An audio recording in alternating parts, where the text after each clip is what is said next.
our nervous system is designed in such a way that it can vibrate with tremendously subtle frequencies. And it is designed in such a way that we can have this sensory experience for which we are equipped with the organs of cognition. In a way, that's what body is. Body can be seen here, if we speak from Vedic and Tantric perspective, as the city with the gates. And these gates are the organs of perception for the sake of this very, very refined phenomena of the senses to find their full expression at this material level of reality. This material level of reality would need to be rehabilitated. Our job here as spiritual sadhakas, those who find, is to rehabilitate the physical plane of reality. This is what great sages of India spoke of as bringing the divine down where it rightfully belongs. Sri Aurobindo spoke about this in terms of divinization of matter, because matter does not exist outside of spirit, we know that. But because of that, or by virtue of everything goes and everything is possible, there is a possibility for the material plane of reality becoming hollow of its essence on the account of certain very subtle structures no longer being, if you will, in use. Like those gods who no longer worship, they depart. 19th century poet, mystic, Friedrich Hölderlin lamented that in his verses. No longer worshipped, they departed. These structures, these impulses of creative intelligence, they fill the firmament of our atmosphere. But when they no longer receive any food, they go elsewhere. It's as simple as that. The food is offering.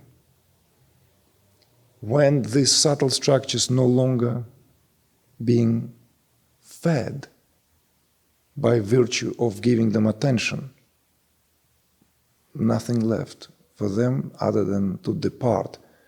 And this whole thing is being replaced is with the vacuum of faith, with the ideology, whether it's religious ideology, philosophical ideology, it doesn't matter.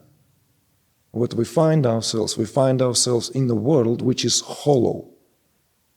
It pretends to be filled with some purpose. And we constantly look and reshuffle and look for more purpose, whereas the purpose here is already just being alive as this amazing instrumentality of consciousness for the sake of enjoyment through this divine organism. But if this enjoyment is only done in that way where it actually deprives these subtler structures of the aforementioned offerings, then that becomes a purely egoic affair. And we build our sandcastles, we build our culture on these egoic aspirations of the civilization which has no greater purpose other than trying to reinvent itself. So the message of the ages, of all perennial traditions, is to revive again and again this what always awaits there for some attention on our part. So this nervous system vibrates with that frequency. At one end, at one extreme, it's an experience of sensory world. At another extreme, it's pure awareness. At another extreme, nervous system affords this experience for which in various languages we have terms: peace, bliss, being. These fundamental, foundational qualities: fathom, love, beauty. So everything, this nervous system is marvelously designed. There's no limitations in the nervous system. So what's the story? Why somehow it happened that this possibility is somehow lost? Within this marvelous, otherwise instrumentality, which could be compared to a musical instrument. The musical instrument can be extraordinary, but when it's not tuned, or serviced, or both, that musical instrument comes out of tune, and it's very difficult to perform anything on such instrument. The instrument is there, but it's out of tune. And that fact that it's out of tune deprives us from the possibility of hearing the music of the Creator, that for which this instrument has been created in the first place. So the releases we speak of here are nothing other than releasing the nervous system from any inhibitions, stresses or traumas that might have coagulated deep within. And that alone amounts for tuning the otherwise perfect instrumentality of our body. And you will hear me using the word body a lot, and just I would like to add right now, when we speak of the body, we speak of the body here with reference to great traditions where the body was not spoken only as physical body.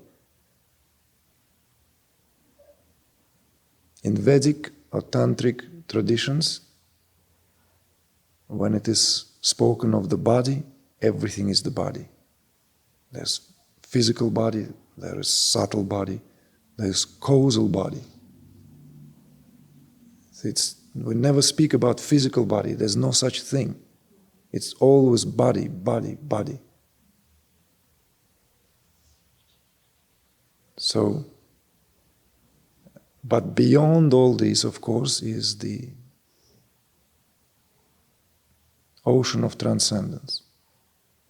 That what transcends all these bodies, gives them light and uniqueness, but at the same time transcends. That transcendence is not something that comes and goes. It's there, in fact, at all times. It is the other way around. The coming and going only belongs to the relative field, only to the relative states of consciousness. The coming and going only belongs to the rotating frequencies of the gross, subtle, and causal.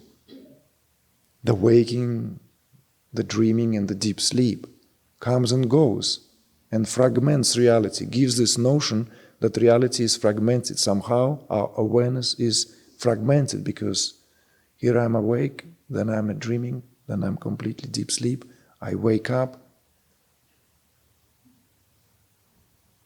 But awareness is an uninterrupted stream.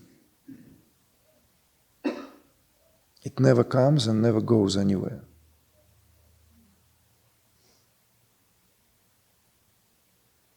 This coming and going gives the impression as if.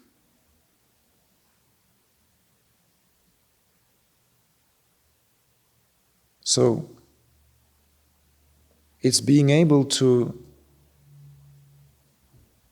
touch however tentatively, that what otherwise never ceases to be, what otherwise is always there.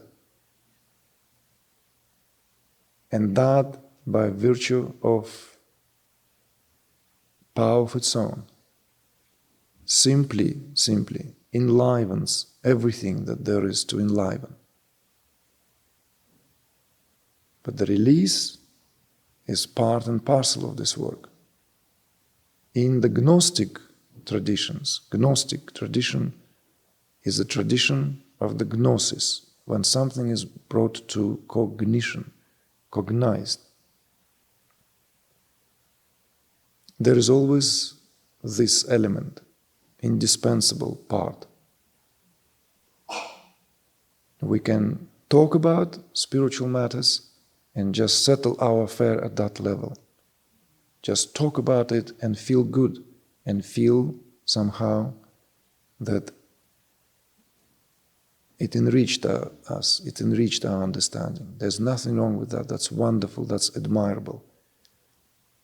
But there comes a time, there comes a place where we know that will not suffice. So there will be always those who are eager to merge. Now speaking with reference to those who were expressing themselves in verse, that affair, which is intimately to our own, this affair with reference to the self, always self-referential, is how that affair is settled. So there will always be those for whom it's enough to think about it, contemplate about it. And there will be those who are eager to merge. And in that eagerness to merge, there is this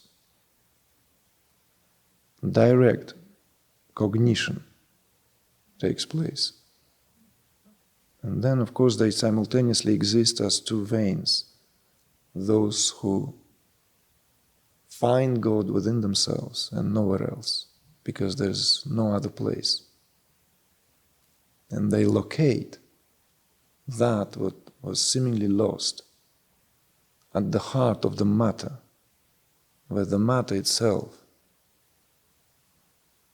is re-enlivened through that. What can be also spoken as profoundly interesting process at the level even of the chemistry of the body. But more about it later.